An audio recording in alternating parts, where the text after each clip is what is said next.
ఆనం రామనారాయణ రెడ్డి అనే నేను శాసనము ద్వారా నిర్మితమైన భారత రాజ్యాంగం పట్ల నిజమైన విశ్వాసం, విధేయత చూపుతానని, భారతదేశ సార్వభౌమాధికారాన్ని, సమగ్రతను కాపాడుతానని, ఆంధ్రప్రదేశ్ రాష్ట్ర మంత్రిగా నా కర్తవ్యాలను శ్రద్ధతో, అంతఃకరణ శుద్ధితో నిర్వహిస్తానని, భయం గాని, పక్షపాతం గాని, రాగద్వేషాలు గాని లేకుండా రాజ్యాంగాన్ని, శాసనాలను అనుసరించి ప్రజలందరికీ న్యాయం చేకూరుస్తానని దైవ సాక్షిగా ప్రమాణం చేస్తూ ఉన్నాను. నేను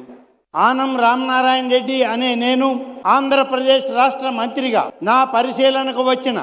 లేదా నాకు తెలియవచ్చిన ఏ విషయాన్ని, నా కర్తవ్యాలను సక్రమంగా నిర్వహించేందుకు అవసరమైన మేరకు తప్ప ప్రత్యక్షంగా గాని పరోక్షంగా గాని ఏ వ్యక్తికి లేదా వ్యక్తులకు తెలియపరచనని లేదా వెల్లడించనని దైవ సాక్షిగా ప్రమాణం చేస్తూ ఉన్నాను.